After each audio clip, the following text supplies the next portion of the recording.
싸가지 없어서 막 이렇게 동네에서 막말하고 다니는 여성 혐오하는 인간이었으면 화성이 아니라 어느 지역구에서도 10%도 못 받죠.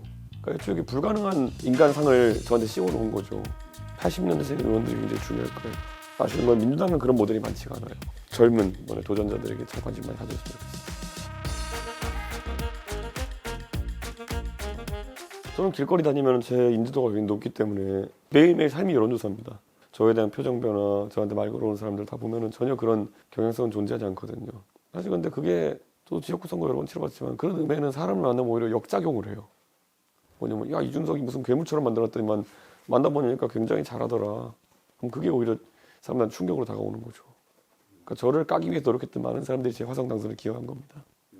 저는 한동훈 위원장은 태생의 한계가 있다 봐요.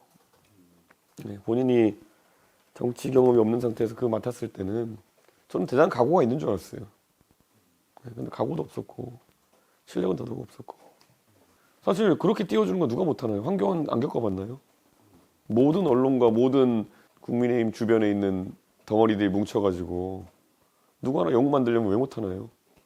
저는 팀 윤석열은 이제 사라져야 된다 생각해요. 아무리 본인들은 윤석열 대통령과 다르다고 주장해도 필패 프레임이에요. 앞으로 어떤 이번에 그 총선이 그걸 증명한 거고요. 저는 보수 진보로 정체성 규정하고 싶지가 않아요. 저는 보수적 성향을 가진 인물이지만은 저는 윤석열 대통령이 보수에 대해 씌워놓은 이미지라고 하는 것은 어느 누구도 계승해서는 안 되는 이미지라고 봅니다. 그래서 저는 자유주의 정당을 얘기 많이 했죠. 보수적 자유주의. 실제로 저는 그런 사람일지 몰라요. 보수적 자유주의일지 몰라요. 예를 들어 김영삼 대통령 보수냐? 보수적 자유주의자죠. 저는 그런 맥락에서 과연 그걸 국민 하나하나한테 설득시키고 우리가 움직여야 되냐 아니면 행동으로 그냥 보여주면 되는 것이냐 그런 생각이죠. 김건희 여사에 대해서는 여러 가지 건이 엮여 있다 보니까 대중이 이걸 너무 단순하게 생각하는 것 같아요. 도이치모터스 같은 건은 제가 봤을 때는 수사 결과에 대해서 국민들이 충분히 우려를 할 수 있는 상황이기 때문에 특검이 적절할 수 있다 이렇게 보고요. 다만 그 외에 이제 명품백 이런 거는 저는 김건희 여사가 받은 게 맞고요. 제가 봤을 때 영상이 있기 때문에 그건 뭐 잘못이고요. 그건 뭐 어차피 김영란법이라는 것이 얼마나 큰 처벌을 받을 건지 잘 모르겠지만은 가장 중요한 건 재발 방지예요. 어떻게 하면 이 대통령 영부인이 그런 불미스러운 일에 휩싸이지 않게 관리할 것인가. 그건 정치 영역이죠. 김건희 여사 어차피 감옥 못 가요, 그걸로. 뭐 벌금형 받으고 뭐 못해요, 그거는. 왜냐 현직 영부인을 수사할 정도에 그렇게 이미 다 영상도 있고 시급한 사안이 아니기 때문에요. 그거에 몰두하기보다는 어떻게 하면 재발 방지가 될 수 있을까 고민해야 된다. 저는 이렇게 보고 그 비슷한 맥락에서 저는 김건희 여사의 뭐 양평고속도로 그 처가건 같은 경우에는 그거야말로 국정조사의 대상이죠. 공무원들이 어떤 판단하는데 어떤 이유가 있었냐는 걸 봐야 되니까요. 그러니까 그 세 가지가 다 달라요. 근데 누군가 와가지고 뭐 김건희 종합특검 이런 얘기하면 종합특검이라는 건 애초에 특검의 취지에 맞지 않습니다.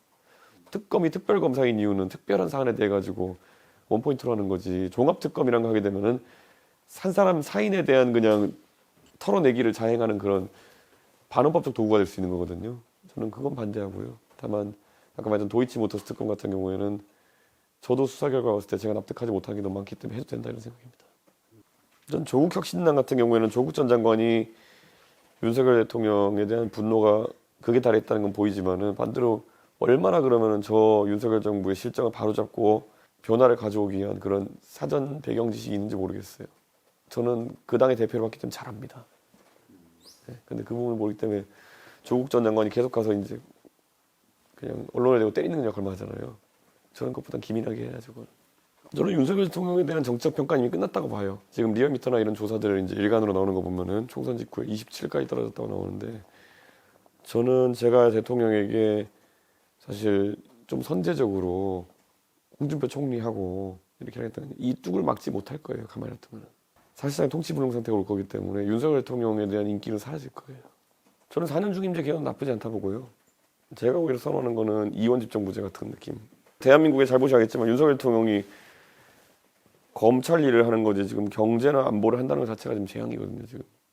그러니까 그렇다면 내정에 밝은 사람이 총리를 할 수 있으면 좋고 내정과 정무에 밝은 사람이 총리하면 좋고 외치에서 조금 이제 좀 역할을 할 수 있는 사람이 그 대통령 하면 좋고 제가 봤을 때는 80년대생 의원들이 굉장히 중요할 거예요. 각자 어떤 역할을 하느냐. 민주당에도 가보면 이소영 의원 같은 사람이 있고 그리고 또 그 외에도 보면 의원들이 586 이후에 이제 다음 정치적 덩어리가 어딜 것이냐 관심 많은데 이번에 뭐 김재섭 후보 당선되고 김용태 후보 당선되고 이런 것들이 상당히 고무적이에요. 적어도 보수의 정당에 있던 사람들 측면에서는. 근데 한 가지 이제 약간 아쉬운 건 민주당은 그런 모델이 많지가 않아요. 험지 돌파 모델이라는 거 젊은 사람들이 하는 모델이. 그들이 한계성이 좀 느껴지긴 하지만 그래도 그 다음 세대 정치는 문화를 이것보다 낮게 만들어야 되거든요. 그런 부분에 있어서 젊은 그런 어떤 이번에 도전자들에게 참 관심 많이 가져줬으면 좋겠어요.